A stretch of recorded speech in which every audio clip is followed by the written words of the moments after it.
Fala aí, galera, tudo bem? Todo mundo gosta da ideia e todo mundo quer fazer um Ironman fora do Brasil, mas depois que faz a inscrição, o bicho pega, né? Porque surge aquele questionamento: tá, mas e a minha bike? Como é que eu vou fazer esse negócio? E além disso, surge muito também a dúvida: poxa, será que eu devo alugar? Será que tem bike para alugar? Ou é melhor levar a minha? E cabe dizer que se você ainda não se inscreveu aqui no canal da Iron, não adianta, né? Você vai seguir com essa dúvida eternamente, porque aqui com conteúdos como esse a gente te ensina tudo sobre triatlon. Vamos pensar juntos sobre essa questão. Alugar ou levar a própria bike? Bom, tem muitos locais, né? Primeiro a gente precisa pensar qual é essa prova e se existem bike shops e renters no local que vão poder prestar esse serviço de locação. Sobretudo, quando a gente considera o aluguel, nós precisamos entender que a bicicleta que vai estar disponível para locação raramente é aquele equipamento, a Speed Concept dos seus sonhos, com a melhor roda, toda novinha, sem nenhum arranhão, que você vai só colocar o seu pedalzinho, que vai ter o kit de hidratação, vai ter o setup da mesa direitinho, o cockpit, aero. Normalmente são bikes Speed em bom estado de conservação, que você vai colocar os seus pedais, vai ajustar o banco e um abraço, boa prova. Então, você vai perder bastante da sua adaptação aerodinâmica. Muitas vezes, a altura de um selim, né, a altura do banco da sua bike, não é suficiente para proporcionar um alto grau de conforto. Então, invariavelmente, sempre que você fizer uma locação de bicicleta, você vai perder no grau de especificidade, no grau de fit que você precisa para desenvolver um ciclismo confortável e na melhor potência possível. Então eu entendo que se você tem uma viagem muito longa, pô, você tá aí 60 dias na Europa, trabalho, enfim, tá viajando, pinga daqui, pinga ali, tá rodando bastante, é inviável você levar a sua bike daqui para lá e ficar 30, 40, 50, 60 dias com ela para lá e para cá, né? Ou então você vai fazer um 70.3, um Ironman e vai ficar de férias aí, vai passar por vários países, vai fazer vários embarques. Fica inviável levar aquele malabike para lá e para cá. E, sobretudo, você não tá preocupado com o seu tempo, com a sua performance, você não quer uma vaga, você não quer ser o primeiro, você não quer bater o seu RP já sendo um atleta experiente, né? Então, para esses casos, eu entendo que o aluguel de uma bike de caráter mais genérico pode te atender bem. Agora vamos para o outro lado aqui, né? Se você leva a sua bike, você tem um equipamento que você está acostumado, que você conhece, que você fez a devida manutenção prévia, que você vai ter a melhor ergonomia possível se você já tem um bike fit nela, aquela bike que você tem noção da resposta, do controle nas curvas, na frenagem, sob condições de fadiga, você está bem organizado, né? Você já tem um fit para diversos contextos e situações com aquela bike ali, né? Então, você tem uma roda melhor, você tem um conjunto de hidratação integrado, você tem 12 garrafas d'água penduradas, espalhadas para lá e para cá em posições específicas. Então, essa é uma grande vantagem de você competir levando a sua bicicleta. Agora, nós precisamos entender quais são os requisitos para que você faça isso com segurança e reduzindo o máximo possível a possibilidade de transtornos, né? Existem muitos relatos por aí de bicicletas que quebraram, de bicicletas que sumiram, de bicicletas que não atrasaram.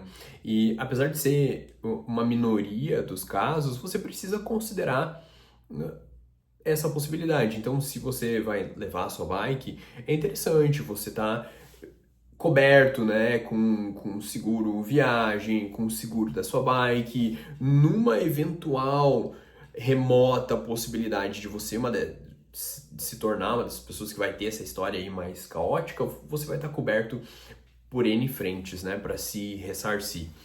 Mas vamos tirar aqui esse cenário caótico e vamos falar sobre o que normalmente acontece, né?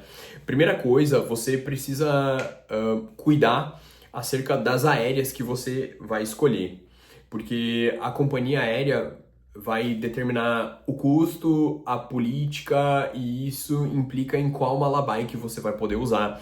Hoje no Brasil, nós temos uma certa dificuldade com a Azul, porque a Azul tem uma diretriz sobre a qual eles deliberaram que só vão aceitar despachar bicicletas em malabikes rígidos. Então é aquele malabike mais compacto, que é uma caixa dura, plástica. Então aquele malabike ali, ele demanda que você desmonte muito a bicicleta. E aí ou você é um cara que tem super habilidades mecânicas para montar ela, ou então você vai ter uma aérea da Azul, a necessidade de alugar ou comprar um malabike rígido, a necessidade de ter habilidade para o desmonte ou contratar um mecânico que faça o desmonte adequado para esse malabike, e depois você vai ter um tempo e um kit de ferramentas que você precisa ter para montar a sua bike, ou você vai precisar ter um mecânico parceiro no local que venha até você ou que você vá até ele para realizar a montagem da bike. Então, particularmente, esse é o cenário que eu menos gosto, e por isso, quando eu vou viajar para fazer Ironmans no Brasil e fora do Brasil, eu opto em não adquirir as aéreas com a Azul. Priorizo sempre Gol e Latam. Além disso, quando você está utilizando ali Gol e Latam, que você vai poder utilizar outros tipos de malabike, o malabike que eu considero ideal e que eu recomendo para você é o semi-rígido, de marcas que tem uns modelos para triathlon. Porque esses malabikes, um exemplo deles é o Evoy, o da TripTycho,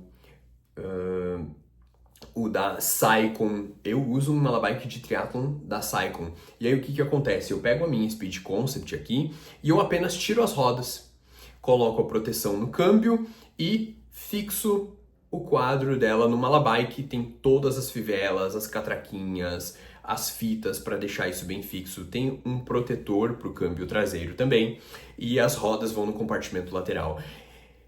Termino de envelopar partes principais com plástico bolha e ainda coloco ali roupa de neoprene, capacete, numa bagzinha, vai tudo isso dentro do meu malabike. Ele tem rodas muito boas, tem uma boa mobilidade, ele não vai exceder os 21 quilos, então fica bem organizado, fica bem prático dessa forma, porque quando eu chego ao meu destino, eu apenas tenho que colocar as rodas na minha bike e calibrar novamente os pneus. Ainda falando sobre embalar e montar no malabike, você tem que cuidar que é proibido embarcar com cartuchos de CO2. Então você precisa remover isso e adquirir lá no local depois quando você chegar, se você pretende utilizar, né, como dispositivo de segurança, uma válvula e um cilindro de CO2. A válvula você pode levar, mas o cilindro de CO2 não é permitido. Então, se você não quer passar pelo constrangimento lá do pessoal ter que desmontar tudo que você armou e arrumou, você já leva dentro do malabike sem o cilindro de CO2. Aí, meus caros, outra situação é pensar acerca dos custos. Quando você está despachando um malabike, no Brasil você vai gastar 150 o despacho, considerando a ida da origem para o destino final. Então, se você comprou uma aérea que sai de Porto Alegre, vai para Brasília, vai para Fortaleza, termina em Alagoas, você vai despachar aqui em Porto Alegre e vai retirar lá no Alagoas. Agora, vamos voltar aqui. Você vai de Porto Alegre, você comprou uma passagem. Com essa passagem, com essa aérea, você sai de Porto Alegre, faz 3 conexões ali e termina lá em Maceió. Você vai pagar apenas R$150 e a bike você encontra no destino final. Se você está indo para fora do Brasil, eu vou sair daqui de Porto Alegre e eu vou num com uma passagem, eu vou sair de Porto Alegre, passo por Frankfurt e o meu destino final, espero 12 horas no aeroporto e o meu destino final é Lisboa. Eu vou pagar apenas 120 euros e eu vou retirar a minha bike lá no aeroporto de Lisboa. Agora, o que você precisa se atentar? Se você vai sair de Porto Alegre para ir para Maceió, mas você vai comprei uma passagem que é de Porto Alegre até Brasília. Aí eu vou ficar 2 dias em Brasília, eu vou ficar 6 horas no aeroporto em Brasília e eu comprei outra passagem para Maceió. Então, assim, ó, é por passagem que você vai pagar o despacho. Nesse caso, você vai pagar 150 de Porto Alegre até Brasília, mais 150 de Brasília até Maceió. Dada a modalidade que você está adquirindo, o seu nível no clube de milhas, você vai pagar menos aí, às vezes até R$90 para despachar esse equipamento. Mas você vai ter custo por aérea, por passagem, né? Então, tem que cuidar isso. Às vezes você economiza numa conexão, principalmente em voos internacionais. Ah, eu vou comprar uma passagem para Frankfurt, que é mais barata, e depois eu vou comprar outra para Lisboa. Só que a diferença ali é R$800. E aí você vai pagar 2 despachos de 120 euros de bagagem, entende? Você vai perder a sua economia e vai ter 2 despachos de bagagem para fazer. Ou seja, você vai ter que esperar na esteira, carregar uma malabike de um local para o outro, ficar com aquele troço andando lá e para cá, né? Uma malabike gigante. Então tem que considerar isso na hora da matemática, tá? Cada passagem vai demandar uma taxa de despacho dessa bagagem especial ou bagagem esportiva.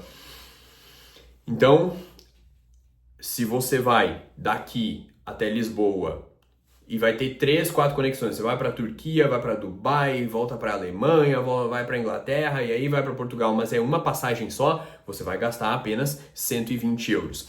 Outro detalhe que é bem importante, tá? Se você vai sair daqui, você vai Porto Alegre, Guarulhos, Lisboa. Independente de quantos, ou melhor, se você tem apenas um despacho, né? É uma passagem só que ela tem várias conexões. Você precisa priorizar conexões mais longas, porque se a conexão for apertada e o seu voo atrasa, o seu malabike não vai viajar com você e ele vai ficar aguardando lá outro voo para o mesmo destino ou uma conexão para um destino similar que tenha volume livre, né? Volume ocioso para viajar. Então, às vezes, seu malabike espera 2, 3 dias para ser embarcado de novo. Então, pega um voo que tenha ali cerca de 1h30, 2 horas, para que dê tempo da galera ir lá tirar o seu malabike de um voo e embarcar o seu malabike no outro, tá bem? Então, eu acredito que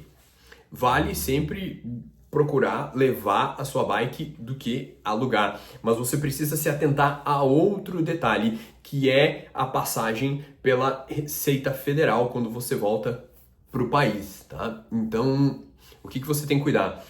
Se você passar por uma inspeção do seu malabike, que possivelmente vai passar, quando você estiver voltando para o Brasil, você vai precisar ter da sua bike uma nota fiscal com número de série coerente. Não pode ter uma nota fiscal de uma Specialized e tá com uma Trek ali, né? Ou com uma Trek de 10 anos atrás, tá com uma novíssima. Então a nota tem que bater, né? E tem que ser uma nota fiscal brasileira.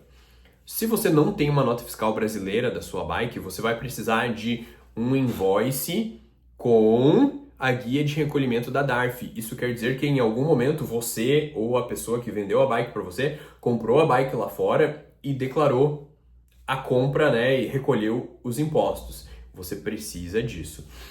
Existem os relatos por aí na internet que com certificado de procedência você consegue, mas eu nunca vivi essa situação, eu não sei, e por caráter de regulamento eu sei que é aqui que a banda toca, né? Então ou você tem ali uma nota com número de série, notinha nacional, ou um invoice aí de algum país que você comprou essa bicicleta, né? O invoice da compra original, mais a guia de recolhimento de impostos paga acerca desse bem que foi comprado fora. Então, sugiro que você sempre cuide desse detalhe e não vacile com isso.